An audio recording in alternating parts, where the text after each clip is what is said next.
दरअसल दोस्तों ये कहानी है एक ऐसे इंसान की कि जो न सिर्फ अपने देश को पूरी तरह से बदल देने की बार बार कस्में खा रहा है, बल्कि अपने देश के लोगों से एक लंबे वक्त से बार बार ये विनती भी कर रहा है कि बस सिर्फ और सिर्फ एक बार मुझको इलेक्शन जितवा दो, एक बार मुझको अपना राष्ट्रपति चुन लो। उसके बाद जब मेरे 5 साल पूरे हो जाएंगे तो मैं दोबारा कभी भी राष्ट्रपति बनने के लिए चुनाव में नहीं आऊंगा।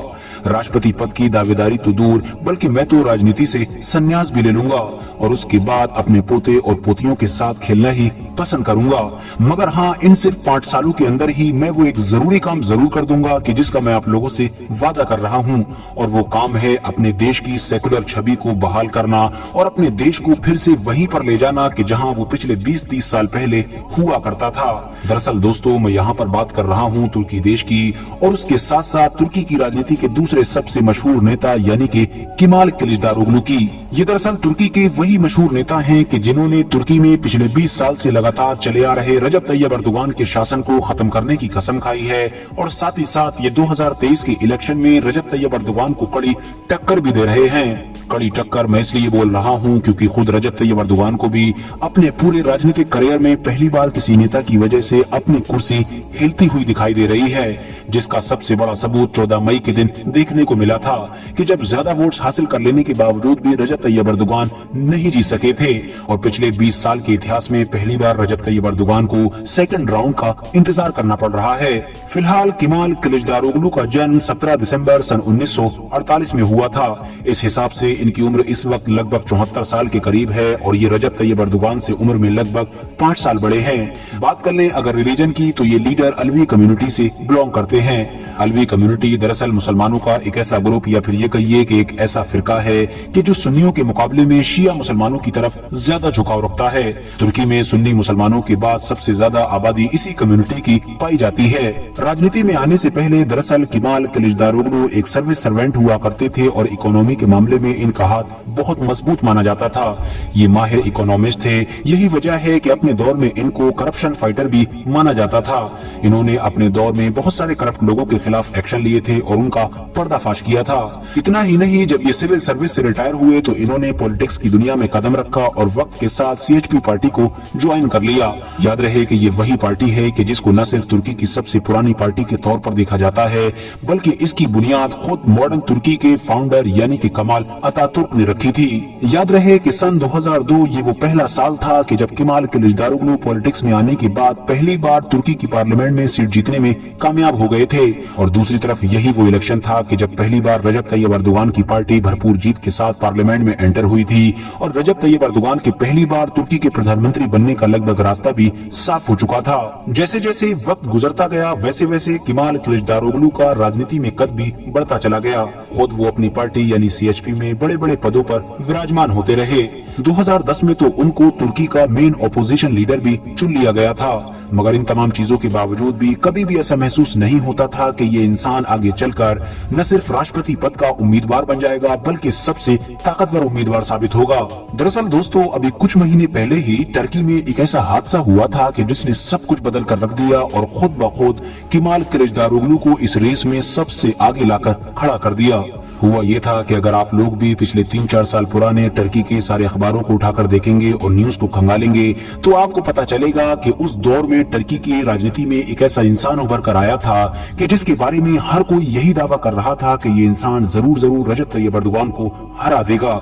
यही वो इंसान होगा कि जो रजब तैयब अर्दोगान के एक आलीशान राजनीतिक करियर को पूरी तरह से खत्म कर देगा।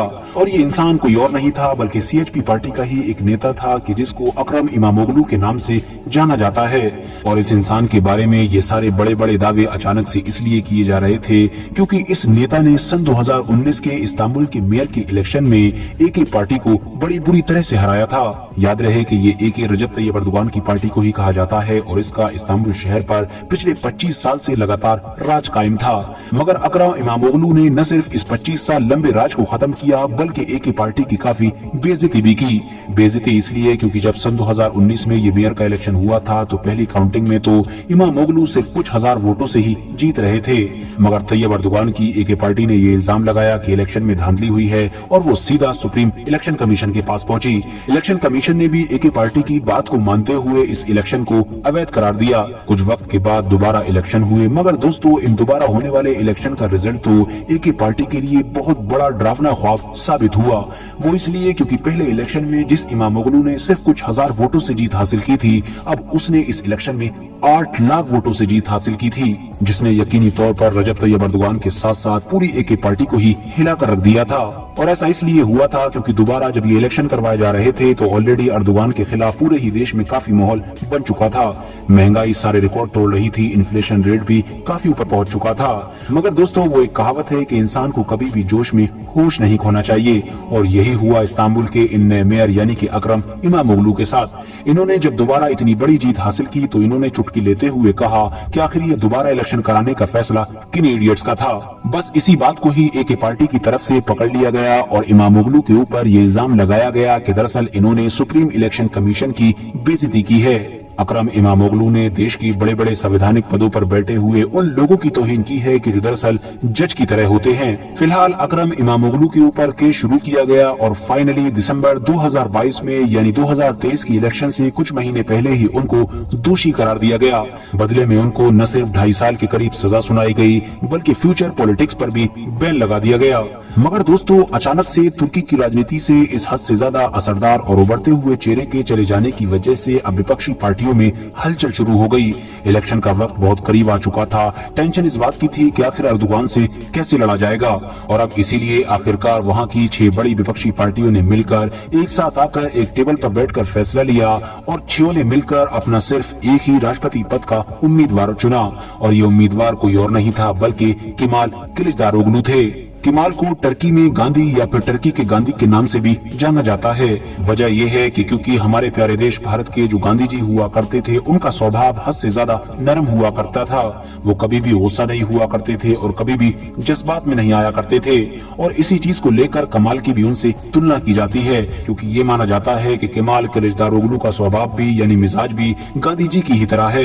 केमाल किलिचदारोग्लू ने अपनी तुर्की की पब्लिक से लगातार ये वादे किए हैं कि अगर वो जीतते हैं तो तुर्की में डेमोक्रेसी को वापस लेकर आएंगे, क्योंकि उनको ये लगता है कि शायद रजब तैयब अर्दोगान डेमोक्रेसी को सलामत नहीं रख रहे हैं बल्कि वो तो डिक्टेटरशिप पर काम कर रहे हैं और एक डिक्टेटर की तरह ही एक्ट करते हैं। इसके अलावा वो ये भी कहते हैं कि टर्की के अंदर वो उस पार्लियामेंट्री सिस्टम को भी वापस लेकर आएंगे कि जिसको रजब तैयब अर्दोगान ने रिप्लेस कर दिया है। इतना ही नहीं, वो ये भी मानते हैं कि रजब तैयब अर्दोगान के दौर में टर्की देश धार्मिक कट्टरता की तरफ बढ़ा है, इसीलिए मैं उसको न सिर्फ सेकुलर बनाऊंगा बल्कि टर्की को उस हालत में ले जाऊंगा कि जिस हालत में वो रजब तैयब अर्दोगान के दौर से पहले हुआ करता था। इंटरेस्टिंग बात यह है कि जहां एक तरफ टर्की के नेटो के मेंबर होने के बावजूद भी रजब तैयब अर्दोगान की हमेशा यूरोपियन कंट्रीज और अमेरिका के साथ ठहनी रहती है और अक्सर विवाद होता रहता है, तो वहीं दूसरी तरफ केमाल किलिचदारोग्लू को यूरोपियन कंट्रीज का सपोर्टर माना जाता है, यानी उनका झुकाव पूरी तरह से वेस्ट की तरफ रहता है। यही वजह है कि लंबे वक्त से ये दावे भी किए जा रहे हैं कि अगर टर्की की राजनीति में केमाल किलिचदारोग्लू आते हैं तो यकीनी तौर पर दुनिया की राजनीति में एक बड़ा बदलाव आएगा। फिलहाल दोस्तों 14 मई का इलेक्शन तो ऑलरेडी हो चुका है, जिसमें केमाल किलिचदारोग्लू ने रजब तैयब अर्दोगान को टक्कर तो दी, मगर वो वैसी कारकर्दगी नहीं दिखा पाए कि जैसा कि बहुत सारे यूरोपियन कंट्रीज के सर्वे पहले से बताते आ रहे थे, क्योंकि वेस्टर्न कंट्रीज की तरफ से आने वाले लगातार सारे सर्वे तो यही बता रहे थे कि केमाल किलिचदारोग्लू आसानी के साथ अर्दोगान को हरा देंगे।